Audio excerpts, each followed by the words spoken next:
ఈరోజు టాపిక్ మనం ఉదయం లేవగానే చాలామంది కాళ్ళంతా నొప్పులు వస్తున్నాయి, కాళ్ళంతా లాగినట్టు అవుతున్నాయి, గుంజినట్టు అవుతున్నాయి, అట్లా చాలామంది కంప్లైంట్ చేస్తారు. సో అది ఎందువల్ల వస్తుందో చూద్దాము. ఇది కాలంతా లాగటం అనేది మనకేంటంటే మనది నరాలు ఉంటాయి అన్నమాట. మన బాడీలో నరాలు ఉంటాయి.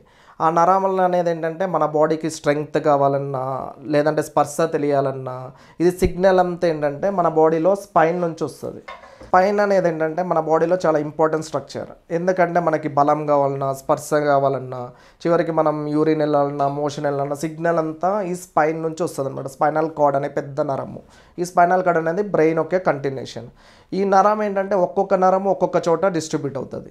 ఇప్పుడు ఏంటంటే మెడ నుంచి వచ్చే నరాలన్నీ చేతులకు వస్తాయి, అలానే నడుము నుంచి వచ్చే నరాలన్నీ కాళ్ళకు వస్తాయి. సో నడుములో ఏమన్నా ఎక్కువ ప్రెషర్ ఉంటే కాళ్ళంతా లాగటం, గుంజటం, తిమ్మిరిలాగా రావటం, మొద్దుబారినట్టు అవటం అలా అవుతుంది. మెడలో ఏమైనా ఇబ్బంది ఉన్నప్పుడు చెయ్యంతా లాగటం ఇలాంటివన్నీ అవుతాయి. ఇదేంటంటే పర్సన్ ఏజ్ని బట్టి లేదంటే తన యాక్టివిటీని బట్టి. సపోజ్ ఏంటంటే చాలామంది ఏంటంటే లాంగ్ జర్నీస్ చేస్తూ ఉంటారు. ఆ లాంగ్ జర్నీస్ చేసినప్పుడు ఏంటంటే ప్రతి స్పైన్ ఈ వర్టిబ్రల్ బాడీస్ అంటారు, ప్రతి దాని మధ్యలో డిస్క్లు ఉంటాయి అన్నమాట. ఆ డిస్క్ ఏమైనా బల్జ్ అయ్యి నరం మీద ఒత్తిడి పడే ఛాన్స్లు ఉంటుంది. లేదంటే సడన్గా ఎవరైనా ప్రాపర్ పొజిషన్లో లేకుండా బరువులు లేపటము, అంటే మనం కింద బరువు లేపేటప్పుడు వెన్నుపూస మీద చాలా ఎక్కువ ప్రెషర్ పడుతుంది. ఏంటి కొంచెం బరువులు బాగా లేపటం. ఇప్పుడు మనం ప్రజెంట్ చూస్తుంది ఏంటంటే ఇప్పుడు వర్క్ ఫ్రమ్ హోమ్లు ఎక్కువ అవుతున్నాయి, యంగ్ పేషెంట్లు ఉంటున్నారు. వీళ్ళు ఏంటంటే ఊరికే నా కాలంతా లాగుతుంది, గుంజుతుంది, నడుములు లాగుతున్నాయి, ఇవి అని చెప్తున్నారు. ఇప్పుడు ఏంటంటే మన స్పైన్ యొక్క స్ట్రెంగ్త్కి, మన బోన్ యొక్క స్ట్రెంగ్త్కి సన్లైట్ ఎక్స్పోజర్ కంపల్సరీ ఉండాల్సి వస్తుంది అనమాట. వీళ్ళు ఏంటంటే వీళ్ళకి షిఫ్ట్స్ ఉంటాయి, నైట్ షిఫ్ట్స్ ఉంటాయి, మార్నింగ్ అంతా పడుకొని ఉంటారు. సో ఏంటంటే వీళ్ళకి సన్లైట్ ఎక్స్పోజర్ లేనప్పుడు ఈ బోన్స్ అనేవి వీక్ ఉండి నరం మీద ఒత్తిడి పడుతుంది. సో ఏంటంటే ఫస్ట్ ఇంకొక ప్రాబ్లం ఏమవుతుందంటే ల్యాప్టాప్ల మీద గంటలు ఎక్కువ వర్క్ అంతే చేయాల్సి వస్తుంది. వీళ్ళు ఏంటంటే కూర్చునే పొజిషన్ అంతా కిందకి బెండ్ అయిపోయినట్టు, ఏంటంటే మన స్పైన్ అనేది స్ట్రైట్ ఉండదు అనమాట, ఇట్లా కర్వ్స్ ఉంటాయి అనమాట. సో ఆ కర్వ్స్ని తగ్గట్టు కూర్చోవాలి. ఎప్పుడైనా మనం కూర్చునే పొజిషన్ స్ట్రైట్ ఉండాలన్నమాట. నెక్ని బెండ్ చేయటం లేదంటే కూలబడినట్టు కూర్చోవటం అలా చేసినప్పుడల్లా ఈ నరం అనే కాలువ అనేది చిన్న అయిపోయి నరాన్ని పట్టేస్తుంది. సో ఇప్పుడు యంగ్ పేషెంట్లో అయితే రీజన్ ఏంటంటే కూర్చునే పొజిషన్ ఒకటి, అసలు సన్లైట్ ఎక్స్పోజర్ అసలు లేకపోవటం, సెడెంటరీ లైఫ్ స్టైల్ అనమాట. ఎందుకంటే ఈ స్పైన్ చుట్టూ పారాస్పైనల్ మజిల్స్ అని ఉంటాయి. ఆ మజిల్స్ని స్ట్రెంగ్తన్ చేసుకోవాలి, కొంచెం స్పైన్ ఎక్స్టెన్షన్ ఎక్సర్సైజ్ చేసుకోవాలి. సో ఫిజికల్ యాక్టివిటీ సరిగ్గా ఉండి, సన్లైట్ ఎక్స్పోజర్ సరిగ్గా ఉండి, పెద్దవాళ్ళల్లో అయితే కొంచెం ఓల్డ్ ఏజ్లో పెద్దవాళ్ళలో పర్టికులర్ లేడీస్లో అయితే ఒక్కసారి మెనోపాజ్ అయిన తర్వాత మన బాడీలో బోన్ స్ట్రాంగ్ అయ్యే హార్మోన్స్ అన్నీ గర్భసంచి నుంచి వస్తాయి అన్నమాట.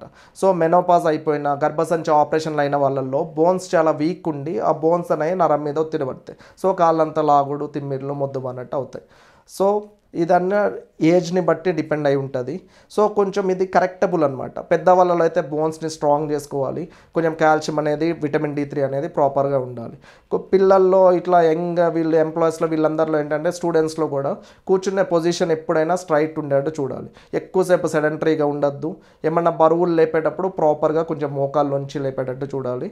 కొంచెం ట్రావెలింగ్ అప్పుడు ప్రాపర్ పొజిషన్ మెయింటైన్ చేసేటట్టు ఉండాలి. ఇప్పుడు నీ జాయింట్ అనేది మన నార్మల్ బాడీలో నీ జాయింట్ అనేది ఇట్లా ఉంటుంది. సో ఏంటంటే ఇది తొడలో ఉండే బోన్ అనమాట, ఇది కాళ్ళల్లో ఉండే బోన్. రెండు బోన్స్ మధ్యలో ఈ గుజ్జు పదార్థం అనేది ఉంటుంది. సో ఈ గుజ్జు అనేది ఏంటంటే ఒక ఏజ్తో పాటు ఏమవుతుందంటే ఈ గుజ్జు మెల్లగా అరగటం స్టార్ట్ అయ్యి ఈ బోన్ లైనింగ్ అంతా డ్యామేజ్ అవుతుంది. సో ఇలా డ్యామేజ్ అయినప్పుడు ఏమవుతుందంటే ఆ బోన్ ఎండ్స్ ఒకదానికొకటి రబ్ అయ్యి నొప్పి వస్తూ ఉంటుంది అనమాట. సో ఇప్పుడు ఏంటంటే మనకి నీ రీప్లేస్మెంట్ చేయాలా, ఎప్పుడు చేయాలి? నీ రీప్లేస్మెంట్ అనేది ఏంటంటే దీన్ని ఎంత అరిగిందనే దాన్ని బట్టి నీ రీప్లేస్మెంట్కి వెళ్ళాలా లేదా అన్నది ఉంటుంది. ఇప్పుడు చాలామంది నొప్పి భరించలేకపోతున్నారు సార్, నేను నీ రీప్లేస్మెంట్ కావాలి, మోకాళ్ళ మార్పిడి అని మా దగ్గరికి వస్తారనమాట. అలా మోకాళ్ళ మార్పిడి వచ్చిన వాళ్ళందరికీ మేము నీ రీప్లేస్మెంట్ అట్లా అడ్వైస్ చేయమన్నమాట. ఫస్ట్ ఏంటంటే బేసిక్ ఇన్వెస్టిగేషన్, ఎక్స్రే తీసుకుంటాం. ఎక్స్రేలో ఏం తెలుస్తుంది అంటే మనకి ఆ గుజ్జు ఎంత ఉంది, ఆ స్పేస్ని బట్టి స్టేజెస్ ఉంటాయి అన్నమాట. సో ఇనీషియల్ స్టేజెస్లో మోకాళ్ళ మార్పిడి ఇదేమీ మేము అడ్వైస్ చేయము. దాన్ని ఏంటంటే ఈ మోకాళ్ళ మార్పిడి అనేది గ్రేడ్ 4 అనమాట, అంటే స్టేజ్ 4. అంటే కంప్లీట్గా ఈ గుజ్జంతా అరిగిపోయి బోన్ అంతా డ్యామేజ్ అయిన వాళ్ళల్లో వాళ్ళు ఏం చేస్తారు, ఒక కీలు అరిగిందనుకోండి, ఆ నొప్పి తట్టుకోవడానికి బరువు అంతా వేరే కీలు మీద వేస్తారు. సో దానివల్ల అది కూడా డ్యామేజ్ అయిపోతుంది. సో కీలు అనేది డ్యామేజ్ అయ్యే కొద్దీ కాళ్ళన్నీ వంకర్లాగా అయిపోతాయి అనమాట. సో అలా సివియర్ స్టేజ్లో వెళ్ళే బదులు ఫస్ట్ ఏంటంటే మీ దగ్గరలో ఉన్న ఆర్థోపెడిక్ సర్జన్ దగ్గరికి వెళ్ళి first x-ray, basic investigation x-ray తీస్తే ఆ స్టేజ్ ఏంటో తెలుస్తుంది అనమాట. ఇప్పుడు జాయింట్ రీప్లేస్మెంట్ అంటే చాలామంది ఏంటి కీలంతా తీసేస్తారు, అది చేస్తారు, ఇది చేస్తారని భయం ఉందన్నమాట. జాయింట్ రీప్లేస్లో కీలంతా తీయరమ్మా. జాయింట్ రీప్లేస్మెంట్లో ఏమవుతుందంటే ఏదైతే డ్యామేజ్ అయిన టిష్యూ చిన్న లేయర్ ఉందో ఆ బోన్ లేయర్ వరకు కట్ చేసి ఏదైతే గుజ్జు అరిగిందో దాని బదులు కొత్త గుజ్జు వేస్తామన్నమాట. సో ఇంతకుముందు ఏంటంటే ఇంప్లాంట్స్ అంత అడ్వాన్స్ అవ్వలేదు, పెద్ద పెద్ద ఇన్సిషన్స్ ఇచ్చి అంటే కట్టింగ్ ఎక్కువ చేసి అట్లా ఉండేది. ఇప్పుడు ఏంటంటే మినిమల్లీ ఇన్వేజివ్ అయిపోయినాయి, ఇంప్లాంట్ క్వాలిటీ పెరిగింది. సో ఇంతకుముందు 15 years అలా వస్తుంది లైఫ్, లేదంటే యంగ్ పేషెంట్స్ అయితే యాక్టివిటీని బట్టి అట్లా ఉండేది.